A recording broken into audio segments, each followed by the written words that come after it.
Muito obrigado pelo carinho, pastor Moab. Eu fico, por demais, honrado e lisonjeado, porque, sem dúvida, a Igreja Batista Betel é muito especial. Muito especial. Uma igreja que mora no nosso coração e que tem feito a diferença nesse bairro, na nossa cidade, no reino de Deus. A Ele toda a honra, toda a glória e todo o louvor. Trago comigo as congratulações cristãs da minha igreja amada, que me ama, que cuida de mim. A segunda igreja batista aqui em Mossoró, do qual nós somos já pastor há 22 anos. E parece que foi assim ontem. Foi ontem que nós assumimos o ministério dessa igreja. E nos sentimos muito abençoado pela igreja, muito abençoado por Deus, por termos uma igreja naquela envergadura, como também o ministério que Deus tem nos colocado ali. Nós louvamos a Deus por isso. Meus amados irmãos, não serei prolixo, mas eu quero, nesses próximos 30 minutos, não mais do que isso, falar exatamente sobre a gratidão pela salvação em Cristo Jesus. Gratidão é uma situação ou um termo muito esvaziado em si mesmo, porque muitas pessoas não sabem o que isso significa, porque não veem, não experimentam, não praticam. Então as pessoas ficam fazendo um esforço para tentar definir, compreender, dizer o que é gratidão. E tudo isso é uma coisa simples, muito simples. O homem está tão centrado em si mesmo, a história da humanidade, a forma como é tão antropocêntrica, o homem está tão no centro, que ele acredita que suas vitórias, que suas conquistas, que seus bem-estares, que suas felicidades são frutos do seu trabalho, unicamente trabalho, esforço, e porque ele ou ela fez por onde. Então, se tem que agradecer a alguém, agradece a si mesmo. Talvez, ali, acolá, alguém, mas uma ajudinha insignificante. O fato é que, se não fosse eu, se eu não estudasse, se eu não fosse inteligente, se eu não tivesse perseverança, se eu não fosse forte, se eu não fosse capaz. E o fato é que os homens acreditam tanto na sua autossuficiência, de que vai agradecer a Deus por quê? Para quê? Como assim? E aos outros, como assim? Olham para os seus pais, não têm um sentimento de gratidão. Eles acham que eles tinham obrigação.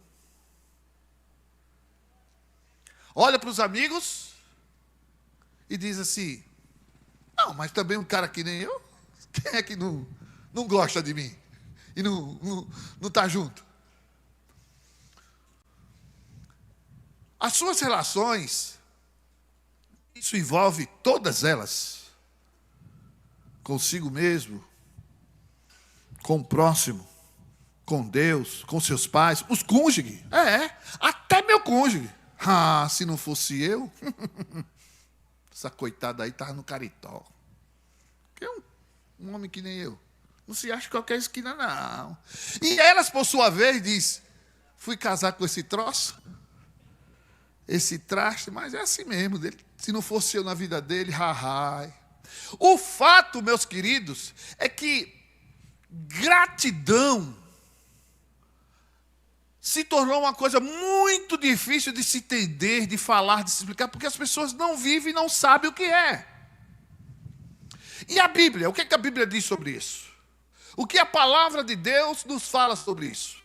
Abra sua Bíblia no Evangelho conforme escreveu um médico, o Lucas. O Lucas, no capítulo 17, do verso 11 ao verso 19, ele narra a história de 10 leprosos. Meus queridos, pense numa situação difícil. E que Deus encontra com esse grupo, em Cristo Jesus, pela bondade e misericórdia de Deus, Cristo Jesus os cura. Eles não acreditam nisso. Curados, sãos, completamente limpos, estão celebrando, comemorando, alegres, felizes, como qualquer um estaria. qualquer pessoa estaria. Todavia, tem um único indivíduo que não é judeu, que não é da família de Israel, era um samaritano, vai que nem um louco, se joga aos pés de Jesus, grita, assovia, dá pulo. E Jesus diz: espera aí, não foram 10 os curados? Onde estão os 9? Só veio esse estrangeiro dar glória a Deus? Olhou para ele e disse: filho, os teus pecados te são perdoados, vai em paz. Meus amados irmãos, esse texto que eu acabei de narrar, registrado em Lucas capítulo 17, do verso 11 ao verso 19, nos mostra de forma clara, translúcida, o que significa a gratidão. E esta noite, nós gostaríamos de apresentar um arrazoado, uma reflexão, pelo qual o Espírito de Deus se encarregue de aplicar ao seu coração e ao meu coração, em primeiro lugar, do que significa gratidão. E se tratando de gratidão pela salvação em Cristo, se tornou algo mais difícil ainda. Por quê? Porque este mesmo homem antropocêntrico que acha que tudo que tem, que conseguiu, que é porque por conta dele, mais ninguém, ele até acredita que a salvação, a vida eterna que Deus lhe dá, é porque Deus jamais ia perder um cara que nem ele. Uma pessoa especial, do quilate, da raridade, de é fulano, ou é Beltrano, ou é ela, ou ele, claro que não ia ir perdido para o inferno. Com certeza, Deus iria salvá-lo e dar a vida eterna em Cristo Jesus. E aí nós voltamos, meus amados irmãos, ao ponto que iniciamos, de que as pessoas estão tão em si mesmas, alicerçadas, autossuficientes, petulantes, arrogantes, cheios de soberba, a ponto de não perceber o que a graça de Deus nos revela de algo que somos. O que somos, pastor? Míseros, infelizes, pecadores, pobres, cegos, nus, condenados à perdição eterna, até que o soberano Deus, com a sua graça, decidiu intervir nessa história maléfica, através de Cristo Jesus, e os resgatar pela graça, e não pelos méritos deles, porque eles não têm nenhum. Graça, favor imerecido. Quando a graça lhe visita, duas verdades aparecem instantaneamente. Primeiro, quem realmente você é. Segundo, quem realmente é Deus. E diante dessa graça não cabe petulância, arrogância, sapato alto, empinação do nariz, achando que é ou pode ser alguma coisa. A graça de Deus nos mói, a graça de Deus nos quebranta, a graça de Deus nos humilha, a graça de Deus mostra o nosso verdadeiro lugar nessa relação com Deus. O que somos. Meus amados irmãos, gratidão não é um sentimento ou uma atitude. O dicionário Aurélio tenta definir como a qualidade de ser grato ou reconhecimento de algo de bom que recebeu. É uma emoção social que envolve a perceber e apreciar as coisas positivas e boas da vida. Sentimento experimentado por uma pessoa em relação a alguém ou alguma pessoa ou alguma coisa, ou instituição, um auxílio, benefício ou qualquer reconhecimento. Ao lermos a Bíblia, nos deparamos com este homem, que muitos dizem: isso é louco, é ensandecido. Onde ele vai pulando, gritando, glorificando a Deus. Não, precisa disso não. Mas este, que aos olhos de muitos seria criticado, e não seria visto com bons olhos, foi elogiado e recebeu a maior de todas as bênçãos, o perdão dos seus pecados, a salvação em Cristo Jesus. Meus amados irmãos, naquela época, ser leproso significa ser excluído da vida social do povo. Você já pensou você ser arrancado da sua família? Você mãe, você pai, você avô, avó, que tem uma relação, e ser arrancado para morar isolado, no meio do mato. Morar onde? Às vezes em cavernas, em cabanas, em tendas improvisadas. E eram grupos que eram leprosos que se reuniam desta maneira, porque não podia nem ter um contato, não podia ir passar na rua. Se quisesse atravessar uma rua para buscar água no riacho, e viesse uma pessoa, eles tinham que gritar: está passando uma pessoa imunda. Eu sou um imundo, eu sou uma imunda. Estou passando, afastem-se. Gritando, para que ninguém chegasse perto, quanto mais conversasse, abraçasse, tivesse qualquer tipo de relacionamento. A família marcava o local. Olhe, perto da árvore tal, da rocha, daquela curva, perto do rio, eu vou botar lá roupa, comida e água. Vou fazer isso, isso, isso. Mas a própria família era proibida. E se tivesse algum contato, e se alguém soubesse, as autoridades soubessem, essa pessoa era excluída da comunidade, poderia estar na dele para observar se não tinha pego a lepra. Era considerado imunda também. Até se visse que realmente não foi contaminada.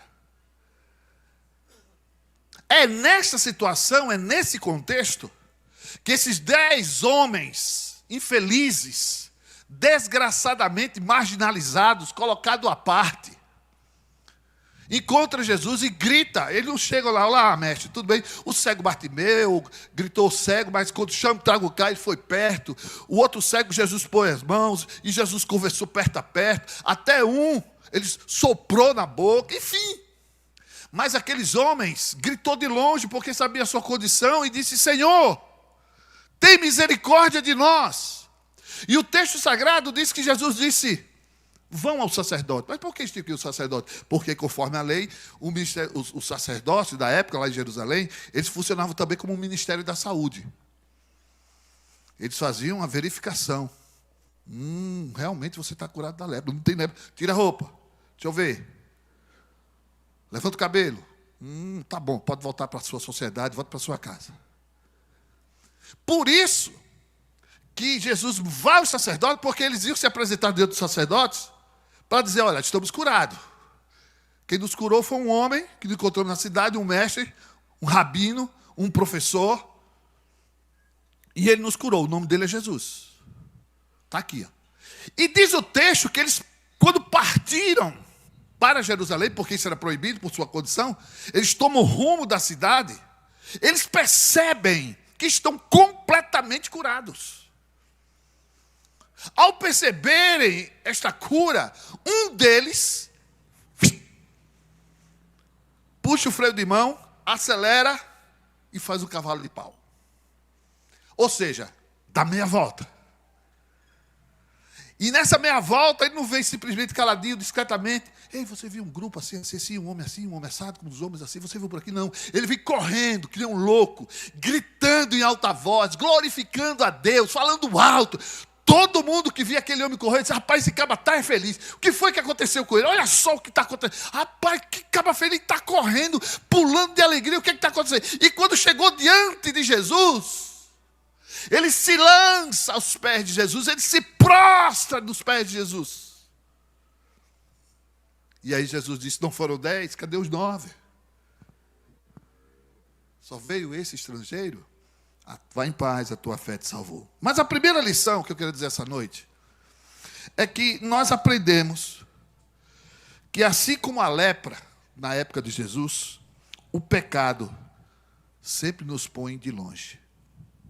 O texto, no verso 12, diz: entrando ele numa aldeia, saíram ao encontro 10 leprosos, os quais pararam de longe. Por que longe? Porque a lepra não permitia eles fazerem relacionamentos. Você sabia que o pecado nos coloca de longe de tudo que é bom na vida? Você sabia que o pecado nos coloca de longe das pessoas que nós amamos e que nos amam? Você sabia que o pecado nos coloca de longe de Deus? Da nossa vida e comunhão com Deus? O pecado, literalmente, é a pior coisa que pode acontecer no ser humano. Não é falta de dinheiro, não é falta de saúde, não é falta de moradia, não é falta de terra para plantar, não é falta de água, de chuva para molhar o chão. A pior coisa que pode acontecer no ser humano chama-se pecado, porque o pecado nos afasta do Criador. A Bíblia diz que todos pecaram e destituídos estão da glória de Deus. Todos, sem exceção. Todos os pósteres e descendentes de Adão e Eva são pecadores. E por serem pecadores, trazem em si esse gene de sempre estar apartado, à margem, marginalizado, sem saber o que é viver direito, sem saber o que é a vida. Longe até do seu próximo. Tem gente casada há tantos anos, mas tão longe do seu marido, da sua esposa. Longe de seus filhos. Longe de seus pais. Pecado. O profeta Isaías diz: o ouvido do Senhor não está agravado para que não possa ouvir, nem a sua mão encolhida para que não possa salvar. Mas os vossos pecados e as vossas iniquidades fazem separação entre vós e o vosso Deus. Isaías 59, verso 1 e 2. A iniquidade, o pecado nos afasta, nos coloca de longe de Deus. A lepra, por nome pecado, afeta-nos como um todo. Afeta-nos das coisas boas da vida, das bênçãos de Deus, da felicidade verdadeira. Um dos outros, dos nossos cônjuges, família, bem-estar, conforto, paz, alegria. A lepra chamada pecado sempre nos marginaliza, nos coloca à margem da vida. Ficamos longe. Segunda coisa, nós aprendemos que o milagre de Deus acontece quando nós clamamos para a pessoa certa. Diz o texto que levantaram a sua voz dizendo: Mestre, tem misericórdia de nós. E o que mais me chama a atenção é que ele diz assim: eu determino. Ele não faz isso. Eu exijo. Eu ando no sobrenatural e agora eu quero que o Senhor faça isso. Nós precisamos entender, irmãos, que na nossa relação com Deus, quem é servo e quem é Senhor nessa questão. E quando nós invertemos esse papel, nós tornamos o Deus, Senhor do universo, soberano, todo-poderoso, no gênio da lâmpada, que está ali para satisfazer meus desejos e realizar minhas vontades. Esse não é o Deus da Bíblia. O Deus da Bíblia é o Deus que estabeleceu o trono acima das estrelas. De lá tudo governa, tudo manda e tudo está sob o seu absoluto controle. Senhor soberano, que não precisa de você e de mim para nada. E que decidiu se relacionar conosco porque Ele é cheio de graça, de amor, de bondade. Ele nos decidiu tratar com misericórdia. E esse é o termo usado por aqueles homens leprosos. Tem misericórdia de mim, em direção ao Senhor. O clamor de hoje em dia, infelizmente, tem sido em direção aos políticos. Como se eles fossem resolver a nossa nação. Como se fossem verdadeiros Deus, que iria mudar sim, mudar para a água do vinho. Quero dizer de forma peremptória, clara, que a bandeira do Evangelho não tem direita nem esquerda, tem o céu. Tem o céu. Não são os homens, não é o dinheiro, onde as pessoas matam e morrem, não é mamon. Não é você mesmo.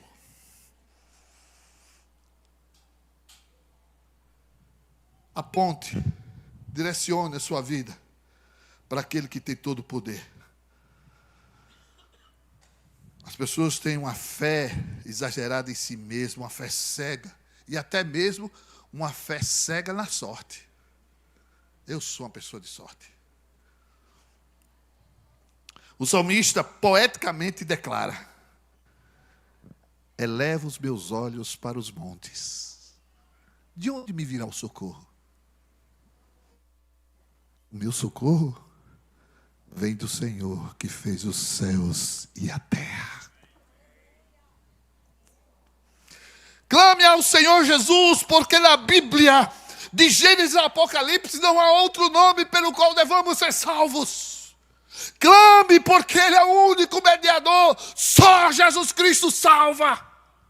Só Jesus Cristo tem todo o poder no céu e na terra. Clame, invoque, chame por Ele. Número 3. Primeiro, assim como a lepra, o pecado nos afasta e nos coloca sempre de longe. Segundo, nós precisamos vocar e clamar em direção certa. O milagre acontece. Terceiro, aprendemos que os feitos, as maravilhas do Senhor devem ser publicizada, deve ser anunciada, deve ser exposta, deve ser proclamada, deve ser falada de todos os jeitos e todas as maneiras. Porque o texto no verso 15 diz que um deles, vendo que estava são, voltou glorificando a Deus. Eu posso imaginar, quando se viram curados, meu Deus, estou curado, vou abraçar minha esposa, vou abraçar meus filhos, vou voltar ao meu trabalho. Eu era um próspero comerciante, outros eu era e pertencia à guarda do templo, outros eu era um excelente agricultor e tinha uma família linda. As mulheres dizem: agora eu posso voltar ao seio, o convívio das minhas irmãs e amigas. Todo mundo tinha um plano, todo mundo tinha um sonho, todo mundo tinha um desejo a cumprir, porque eles não acreditavam. A felicidade inundou sua alma de alegria. E eles ficaram de verdade tão satisfeitos com a bênção do Senhor. Alegres. Apenas um entendeu que precisava do Senhor da bênção. Apenas um foi grato o suficiente para entender que não existe nada mais importante do que expressar a gratidão àquele que mudou a história da sua vida. Tem alguma coisa isso a ver com você? Vou repetir a frase. Somente o grato a Deus entende que não há nada mais importante na sua vida do que expressar sua gratidão àquele que tem feito a diferença na sua vida e mudou a história da sua vida. Quem fez isso em você? Os 10 foram abençoados. 9 tinham coisas muito importantes a fazer, tinham prioridades urgentes, que poderiam até agradecer depois ou então dizer o que nós dizemos muitas vezes: Deus sabe do meu coração, como eu sou grato. Não é assim? Deus sabe do meu coração. Mas aquele que se apressa de maneira efusiva, volta para engrandecer e agradecer o mestre que mudou a sua vida. Davi, no Salmo 116, diz: que darei eu ao Senhor por todos os benefícios que Ele me tem feito? Como eu posso retribuir a Deus o que Ele tem me concedido? Como eu posso devolver, ou de uma maneira digna, à altura, pela salvação em Cristo Jesus? E não há nada que você faça, nenhuma façanha, qualidade ou virtude, que possa ser à altura do que Deus fez por você e por mim, senão um relacionamento de entrega, de submissão, obediência e relacionamento profundo com Ele. Quarto, aprendemos na gratidão a evidenciá-la. Sim, a gratidão deve ser evidenciada. Diz que ao chegar com Jesus, valeu aí, só passei aqui para dizer valeu, obrigado por tudo, vou lá em mãe. Mamãe estava orando por mim todo dia para ficar bom, vou lá em mãe. Não. Diz o texto que ele não dá simplesmente um obrigado discreto. Ele cai aos pés do mestre, e com seu rosto em terra dava-lhe graças. E este era samaritano, versículo 16. 3 coisas muito importantes para o grato, começando com a letra P, para você não esquecer, sobre gratidão, tá? Aprendemos a evidenciar a gratidão, e há 3 coisas que são muito claras sobre gratidão nesse texto. Primeiro P, prática. A gratidão não é um conceito. A gratidão não é um pensamento teológico ou social, do vernáculo, das literaturas escritas da língua, de qualquer língua, seja ela portuguesa ou qualquer língua. A gratidão não é um sentimento bonito.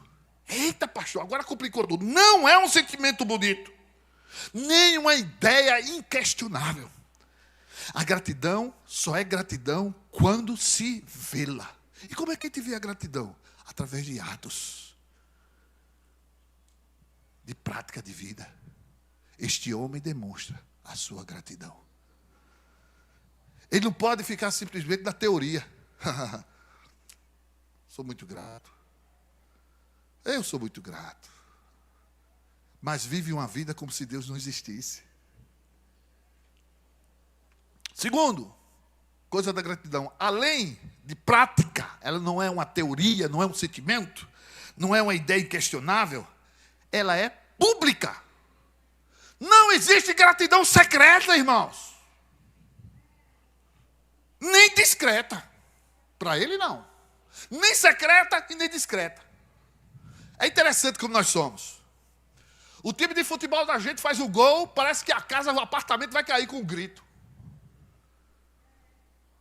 Tom! E aí é fulano, brinco ele, é gol, e abraça, grita, vibra. Não estou dizendo que você deixe de vibrar pelo seu time, não. Vibre, meu irmão. E agora amanhã vai ter a decisão, Palmeiras e Flamengo, quem for campeão, eu, tudo bem. Agora, o que eu questiono é a falta de empolgação com as maravilhas que Deus tem nos feito, com as bênçãos que Ele tem derramado, pelos livramentos que Ele tem nos dado. Deus tem livrado de você de coisas terríveis, e você nem sabe porque não aconteceu, porque Ele lhe livrou. E como se não bastasse, Ele decidiu, pelo sangue de Jesus, lhe trazer em definitivo para Ele, lhe resgatar, lhe comprar. E de perdido pecador, você agora é cidadão e cidadã do céu. Herdeiro e co-herdeiro de Cristo. Se isso não é motivo para você pular no pé só feito saci, eu não sei o que é. Este homem, meus amados irmãos, ele ensina que a gratidão não é um sentimento, é algo prático. Ele ensina que é algo público, não é algo secreto nem discreto. Ele é avassaladoramente público. Terceiro, P, para você não esquecer. Prático, público e prostrado. Ele prostra-se. Você sabe o que significa isso? Isso significa cair-se, demolir-se, ruir-se, auto-ruir-se, auto-demolir-se. extrema entrega e submissão. É o inverso do autossuficiente, do arrogante, do petulante. Eu faço, eu sou, eu sei. Se não fosse eu me estudei, eu passei noite de sonos, eu treinei, eu fiz isso, eu. Na gratidão, o contrário. Na gratidão, o espetaculoso, o grandioso, se dissolve diante daquele que tem todo o poder no céu e na terra. Rui. Queda-se. Demole-se. Entrega-se. Humilha-se. Se joga. Se rende. A gratidão só é gratidão quando todos veem que você é grato. O salmista diz claramente que nós precisamos anunciar os feitos do Senhor e as maravilhas que fez. Cabe ao povo de Deus fazer isso. O Salmo 126, quando o Senhor nos tirou do cativeiro, nós estávamos como os que sonham. A nossa boca se encheu de canto, nossa língua se encheu de risos. Aí o verso 2 diz: e se dizia entre as nações, ou seja, os goim, em hebraico goim quer dizer estrangeiros, aquele que não é povo de Deus, os que adoravam outros deuses, que não conheciam o Deus verdadeiro. Esse povo dizia o quê? Grandes coisas fez o Senhor a estes. O que é que o salmista diz no verso 3? Sim, de verdade, com certeza, absolutamente certo vocês estão afirmando.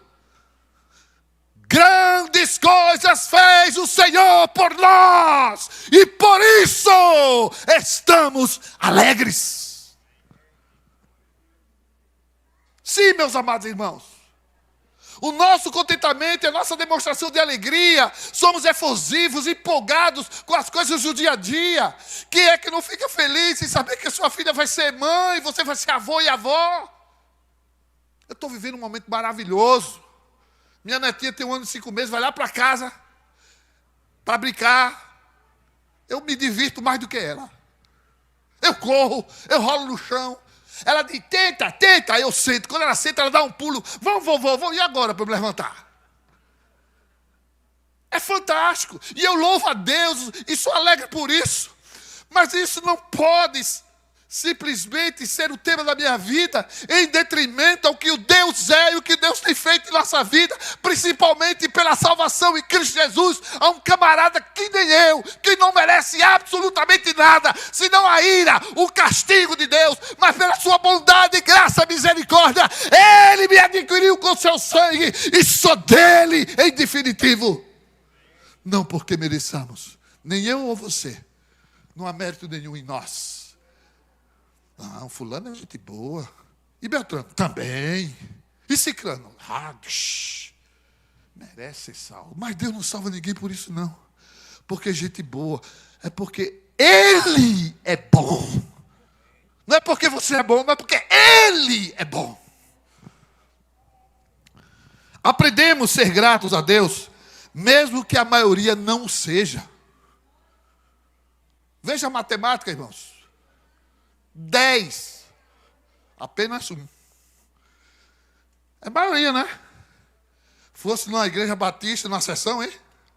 A gente já sabia o resultado. Vixe, a maioria ganhou. Mas o que me chama a atenção no verso 17 e 18, respondendo Jesus, disse, não foram 10 os limpos, onde estão os 9?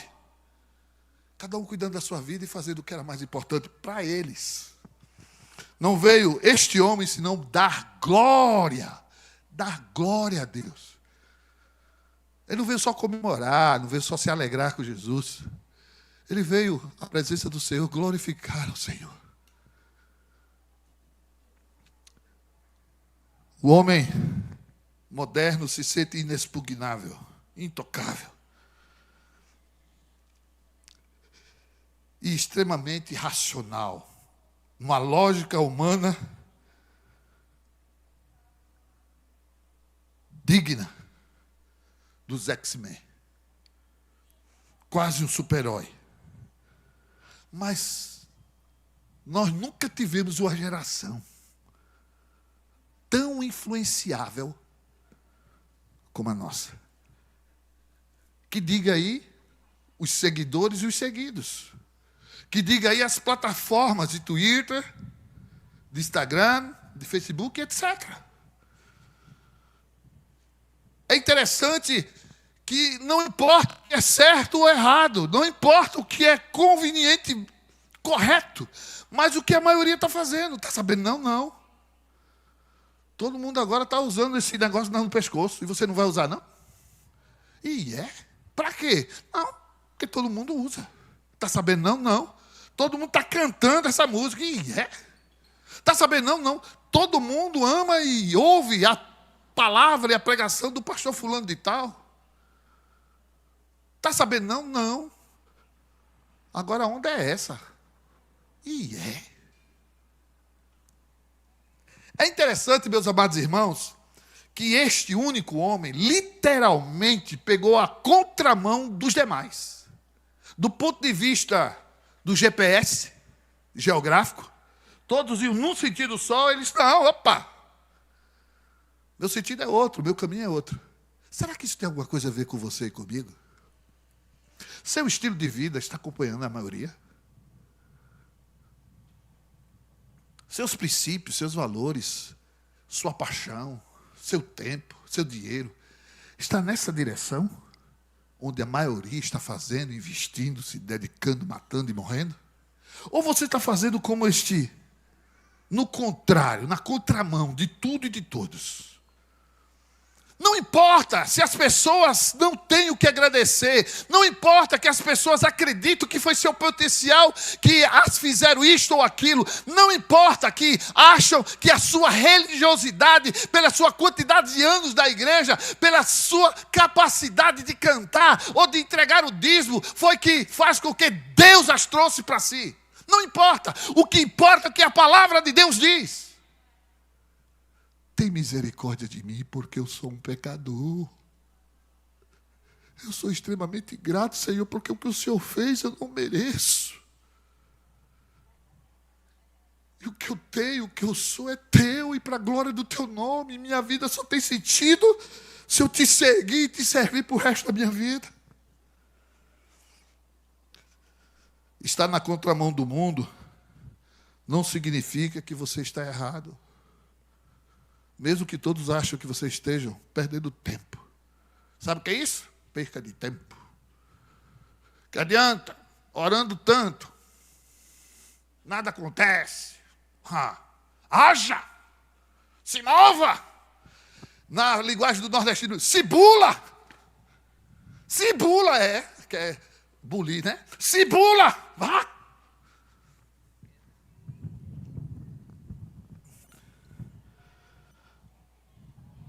Muitos acreditam que se todo mundo diz assim, se todo mundo faz assim, por que não? Vou dizer uma coisa a você. Você tem razão. Todo mundo diz assim. Todo mundo fala assim. Todo mundo faz assim.